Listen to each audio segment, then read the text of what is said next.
Drilling with a drill chuck may be the most common use of the tailstock, but there are several other ways you can use the tailstock. And one example is, suppose you had a relatively long workpiece like this one, which extends out about 6 inches from the chuck, and that you wanted to do a turning operation to make a nice smooth surface on the outside diameter.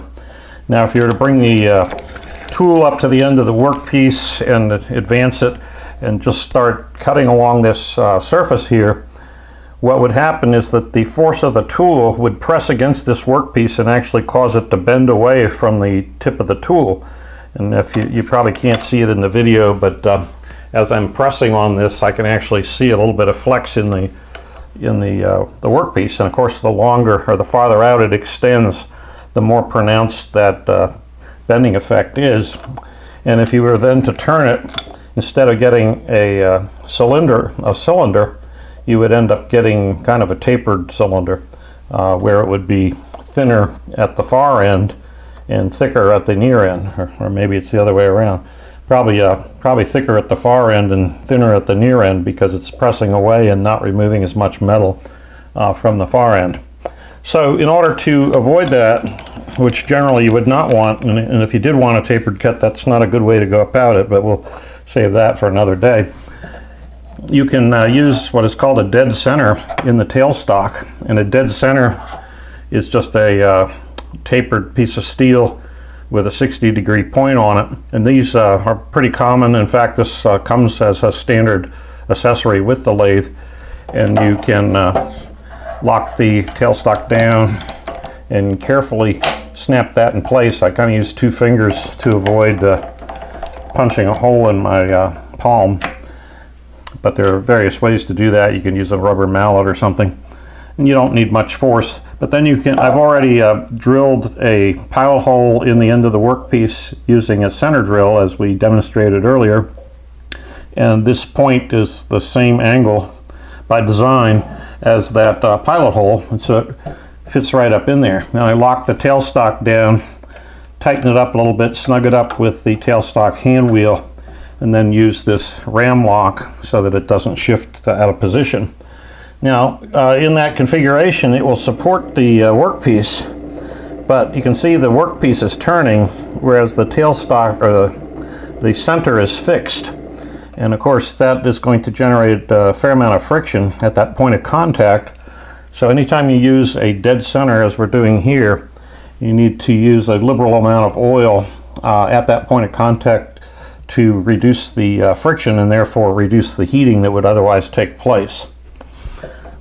Now, another way to get around that is to use a different type of center called a live center, and the live center has a built-in ball bearing race, and as a result of that, once it's popped back in here, you use it pretty much like you do with a dead center, but it turns with the workpiece, and because of the bearings, there is essentially little or no friction to be concerned about, and therefore you don't need to use any oil or lubrication on the point.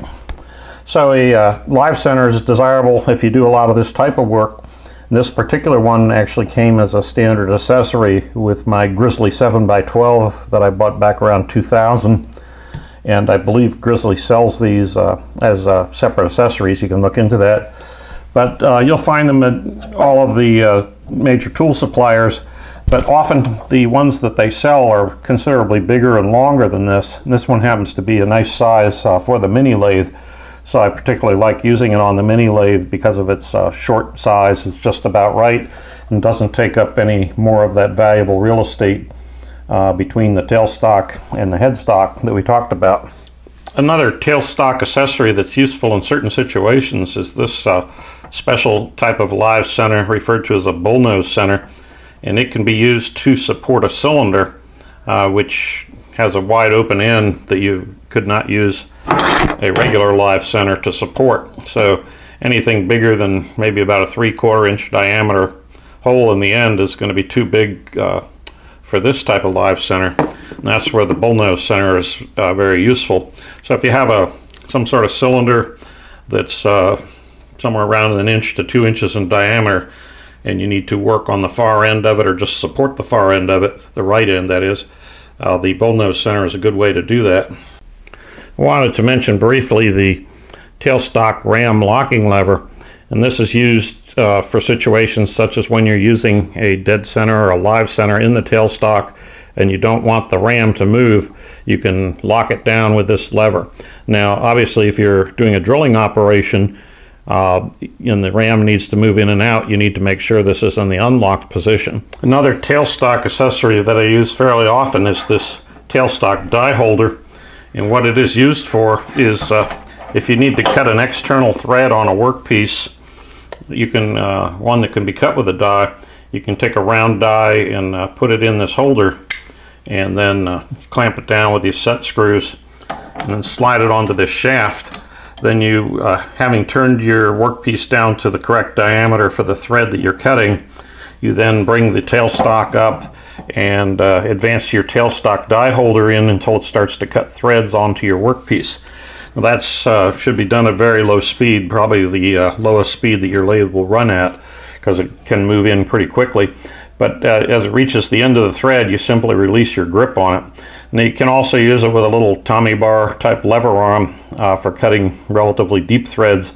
But if you do that, you got to be very careful that you don't get your fingers caught up in there when you reach the end of the cut. And for that reason, if you need to use the Tommy bar, you may want to use a hand crank on the spindle rather than trying to cut the thread under power. But compared to just using a conventional die holder, you can cut threads using a die holder like this, but because there's nothing to guarantee its alignment, you often end up with a thread that's misshapen or not square to the diameter of the work. So that's where the tailstock die holder can be very helpful. Now it normally uses 1-inch round dies, but I made this little adapter on the lathe and mini mill so that I can also use hex dies in here, and they just pop into place and are held in by some set screws. They're supposed to pop into place. I don't know what's going on here. There we go. And then this slides in where the round die normally would slide in, and then you lock that down with set screws. Then you can use hex dies if you happen to have them rather than round dies. You can use dies for cutting external threads, but if you need to cut an internal thread, you can just mount a conventional hand tap in the tailstock chuck like this, and it'll work pretty well for smaller sizes. This happens to be a 3/8/16, and as you get up to this diameter and larger, you may run into problems just due to the forces that are acting on the tap. The tap may slip in the chuck, so you may have to tighten the chuck up pretty tightly, and that works okay, but you do have to be careful if you're tapping under power into a blind hole, which is typically what you're going to be working with in a case like this. You don't want to run the tap into the end of the hole and have it seize up in the vise, or seize up in the chuck, or you may get some galling on the surface of the tap where it's held by the chuck. But aside from that, it works pretty well, and particularly for smaller size taps, you can generally put them in there reasonably tightly, and if they start to, if they hit the end of the hole, they usually just slip and no damage is done. But it works well if you're careful, and so practice. Maybe if you have some old taps, you might want to practice with them first. But once you get the hang of it, it's actually a pretty easy technique to do. Now another nice thing about tapping on the mini lathe is because you have the reversible motor, you can draw the tap in, and when you do that, you have to leave the tailstock unlocked so that the tap and the whole tailstock actually will be pulled in as the tap cuts threads.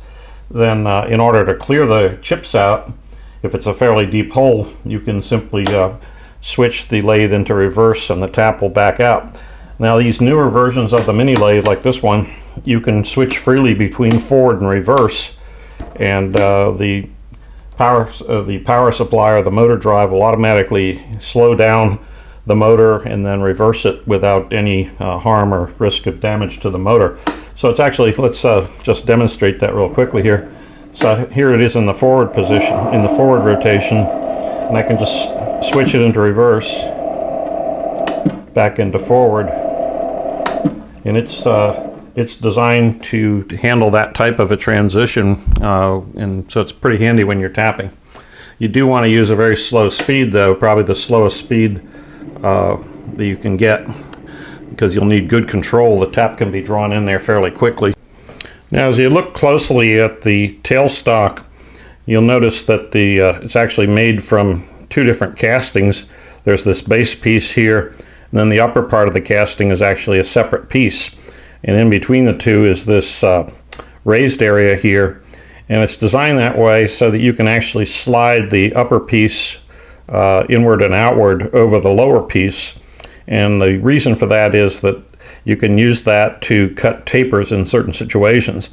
And usually the way you would do that is to mount your workpiece between centers, a center in the tailstock and a center in the headstock. Then you offset the tailstock slightly to achieve the taper that you want. That's kind of an old technique, and I don't know how often it's used nowadays, but I've never done it, and the reason I don't like to do it is because it's difficult to get the tailstock exactly back on center once you've moved it away. If you search the web, you'll find some modifications you can make to make that easier. But anyway, I just wanted you to be aware of that, but I don't necessarily recommend that. But if you're interested in cutting tapers, search the web and you should find some good information on how to go about that. Looking at the underside of the tailstock, you can see there's a groove here that mates with this prismatic or pyramid or diamond shaped part of the ways, and of course keeps it aligned. And then this of course is the locking plate, and it actually is pulled upwards by the cam lever and clamps onto the underside of the ways. This screw here gives you some degree of adjustment, so you can change the angle at which the clamp takes action. By loosening this or tightening this, it will affect the lockup point of the locking lever.